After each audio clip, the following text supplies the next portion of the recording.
My main topic today is to offer my own perspective on how ASEAN's expanded security dialogue process, which I'm going to focus on the so-called ADMM, ASEAN Defense Ministerial Meeting Plus, would make a difference to the peace and security of this region. In order to save time, I would like to get straight into the conclusion, which is the ASEAN will still provide the indispensable and irreplaceable role in the security multilateralism in this region. But at the same time, I would also like to mention that it is facing very heavy challenges and mainly overshadowed by US-China, Japan-China, and China-ASEAN strategic rivalries in this region, and it really needs to have a convergent strategy, which is quite similar to what Dr. Amitav Acharya mentioned. According to his concept, that's a security pluralism. In my term, it is like a security convergence, connecting the different sets of the security mechanism and cooperation together in order to provide the stability in this region. When I talk about the ASEAN's expanded security dialogue process, it has been there nearly since 20 years. It began with foreign ministers' dialogue process called the ASEAN Regional Forum, ARF, which was established in 1994, but it is among those foreign ministry which has expertise on the diplomacy but not so much on the military-to-military cooperation. It has been indispensable but a general dialogue process to exchange the security backgrounds of this region.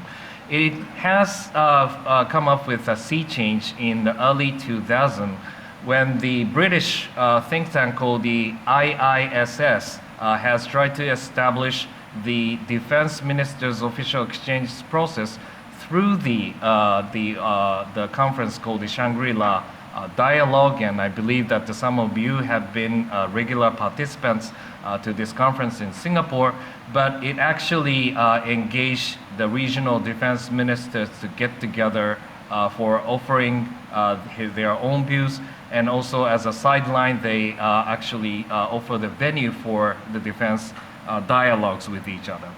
And then there has been a period of officializing those defense ministers meeting when ASEAN launched the new dialogue process called the ASEAN Defense Ministers Meeting in 2006.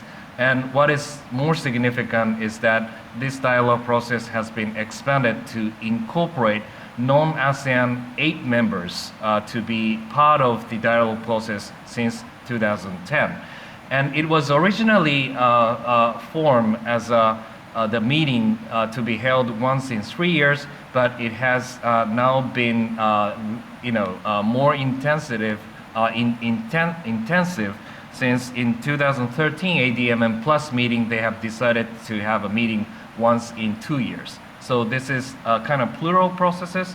ADMM has annualized, and then ADMM Plus is the biannual conference, which constitutes one of the most important top-level defense dialogue in this region. And let me just get back to offer a snapshot of what happened at the last year's ADMM Plus meeting in Kuala Lumpur.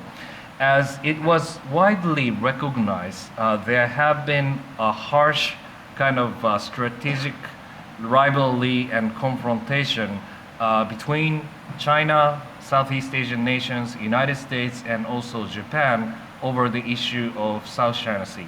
And it was a strong will of the U.S. Secretary of Defense Carter wish to incorporate the word of the freedom of navigation as the platform to push it forward as a joint statement in the ADMM. But because of the disagreement among the participants over choosing the words, it has failed to come up with the common stance on the joint statement as a replacement Malaysian Defense Ministry has offered its own, the chairman's statement instead of the joint statement. In analyzing what happened in the ADMM in 2015, some critics argue that it was a huge failure because, again, that the ASEAN-driven model could not come up with the serious issues. When they faced with the serious troubles, serious issues, the ASEAN-based model would not really make a difference, so that they try to downplay the role played by the ASEAN. But I personally think these evaluations are misplaced. These evaluation does not really grasp the reality of what's been happening. And although its institutional strengths and weaknesses must be squarely addressed, the ADMM Plus still is the only regional body, number one, to ensure regular multilateral meeting among the defense ministers of 18 countries. And I think it is more appropriate size to focus on the regional security compared to the ARF, which has 27 countries, which is 27 participating members, which is too large. And number two, engaging defense officials and the militaries for practical cooperation, including multilateral trainings and exercises, are quite important. And number three, which has an appropriate intergovernmental coordination through the annual ADMM SOM Plus and the working groups. And number four, enhancing the future functions through the recommendation of the experts working group, which covers 6 basic areas. So that I think that we should really focus on what we have achieved to institutionalize and regularize the cooperation meeting among those ADMM members. And even though we had a lot of news going on about what's been happening in the South China Sea, Chinese reclamation, efforts, and then United States, conducting of its freedom navigation operations are highlighted quite regularly. But at the same time, what happened last week was that actually that the ADMM has conducted the anti-terrorism and the search and rescue operation in Singapore and also in the South China Sea. So regularized, cooperation among the participating members is a huge asset for creating the interface between the militaries, and then ADMM offers the best model to be achieved. That's my basic evaluation of how the ASEAN community model could really create the differences. But I also like to mention the couple of points to focus on the major fault lines or the mismatch between what's been happening in the region and how those institutional processes can actually match up to those conditions.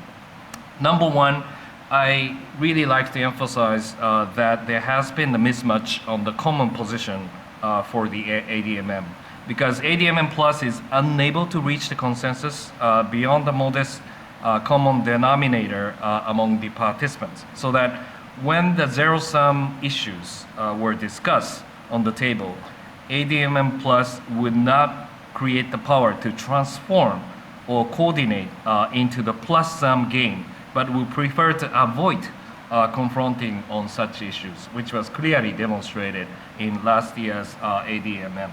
And the second is, I also like to emphasize there has been the limited, which is expected, but it doesn't really create the difference, about the connecting the ADMM and also the ADMM Plus linkage for the risk and the crisis management. If you look at what has achieved in the ADMM, which is far more advanced than what the ADMM Plus has been achieved. ASEAN has created its own communication mechanisms. They have been discussing about the joint PKOs and also have been conducting the joint exercise over the variety of issues. When ADM Plus failed to incorporate those recommendations and achievements done by ADMM, you have to wait until another 2 years, because ADM Plus is only a once in 2 years. So that I think there should be a clear connectivity between what's been doing in ASEAN should be, nearly automatically carried over to the ADMM plus management in order to achieve the practical goals. And the third is the resource shortage for the joint action. ADMM Plus has achieved a number of the practical military-to-military exercises. For example, in 2013, it conducted the practical exercise on the area of the humanitarian assistance and disaster relief, military medicine, counterterrorism, and the maritime security. However, it is still a longer way ahead until ASEAN and ADMM Plus take a joint action for the practical deployment on the times of the crisis. So it requires a significant capacity building and upgraded exercise for the realization for such mechanisms. So whenever the disaster happens, for example, typhoon in Philippines, you really need to deploy those forces within 48 hours or 72 hours for the purpose of the humanitarian assistance. And I don't think that the Asian multilateralism has come up to this kind of coordination process yet. So we always have to ask United States, Australia, and those kind of major powers to respond. And I don't think that this is what the region wants. And I think we have to make a good capacity building for the regional cooperation can be put plug and play into those area of operation. And let me come into conclusion. As I mentioned, that the convergence is very important, because what has been leading the Asian security architecture for long decades is the US-based bilateral hub and spoke system, especially from the perspective of Japan, Korea, Australia, and the US allies in ASEAN. But recently, there has been a lot of a multilateralization efforts through the networkings between the spokes, so that Japan, Australia, Japan, Korea, Japan, Philippines, those cooperation has become more important in this region. And these can be a very good instrument to offer the capability for wider regional cooperation. For example, what's been happening in Sumatra in 2006, what happened in Philippines for the disaster relief, that those hub and spokes mechanisms work well to provide those assets for the disaster relief. In fact, those kind of practices can also be compatible for the the participating nations, as what the Professor Amitabh mentioned about the open regionalism. But those open security cooperation can also be the guiding principle for what the region wants to achieve. And then those practices, capacity buildings, and norms have to be officialized by the multilateral efforts, mainly through the ADMM Plus and also through the East Asian Summit. So that I think connecting those bilateral, also the networked model, and capacity buildings, functional cooperation has to be in line with a more strategically driven cooperation to be formalized in the future multilateral processes. These are what I tried to mention in my presentation. Thank you very much.